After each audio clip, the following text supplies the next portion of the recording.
before I wanted to go out on camera, I wanted to really make sure those other guys came back on Gunnar U.S. Bentz, soil. Jack Conger, James Which I just Fegan. found out. That's why I'm doing this today. Is Jimmy just came back? He was the last person to come back. Well, let me play devil's advocate there for a second, because had you come out and set the record straight earlier, Gunnar and Jack might not have been pulled off that plane, and Jimmy might not have had his passport swimmers impounded. being taken off the plane. If you'd come forward and done an interview like this and told the real story earlier, couldn't you have taken away a lot of their problems?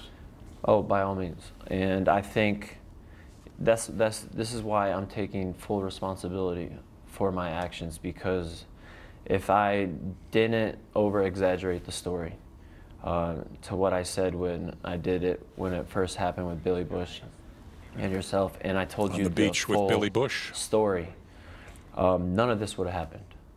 Lochte back to his natural color hair. We wouldn't be sitting here discussing this. So when you talked to Billy on Sunday afternoon, you didn't tell him the whole truth. When you spoke with me on Wednesday night by phone, you didn't tell me the whole truth. I left details out, and which that's why I'm in this mess. Is I left certain things out, and I over-exaggerated some parts of the story. One of the things you appear to have embellished with Billy when you talked to Billy is you said at some point after you refused to sit down, the security guard put the gun to your forehead and cocked it. That didn't happen? That didn't happen, and that's why I over-exaggerated that part. Why'd you do that? I don't know why.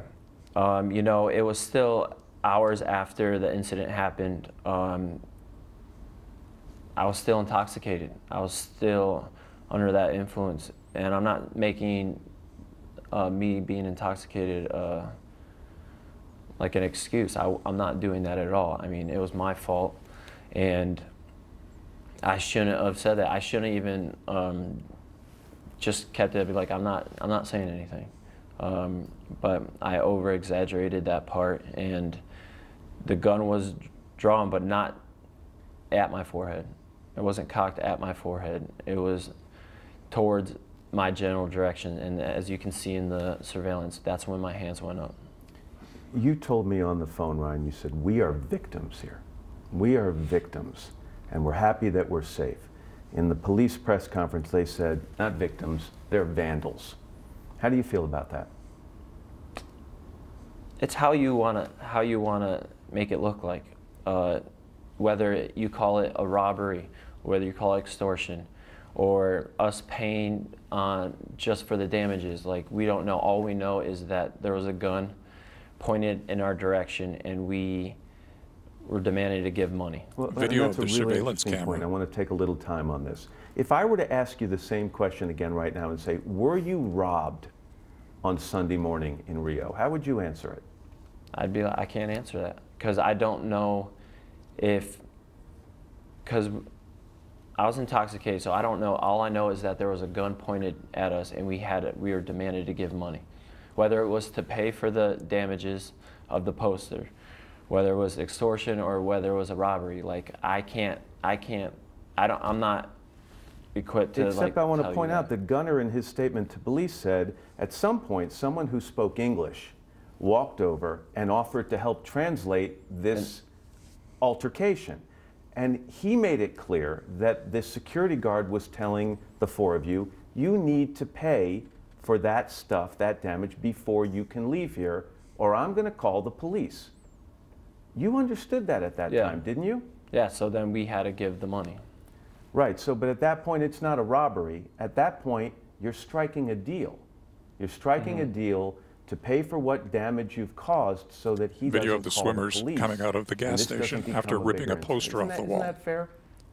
We just wanted to get out of there. We were held, I mean, there was a gun pointed in our direction. We were all frightened. And we wanted to get out of there as quick as possible. And the only way we knew is by this guy saying, you have to give him money. So we gave him money and we got out. That doesn't sound like a robbery. A robbery is when some guy targets you, whether he's armed or not, to take your money and your belongings and your valuables. This guy was negotiating a deal because of what had happened in that walkway. And you guys were on the other end of that negotiation. And that's why it could be people can see it in many different directions. All we know is that there was a gun pointed to us, and we were demanded to give him money. And a story. I guess what I'm trying to get at is the first version of the story you told, Ryan, was much more about the mean streets of Rio. Yeah. And the version we're hearing now is much more about a negotiated settlement to cover up some dumb behavior.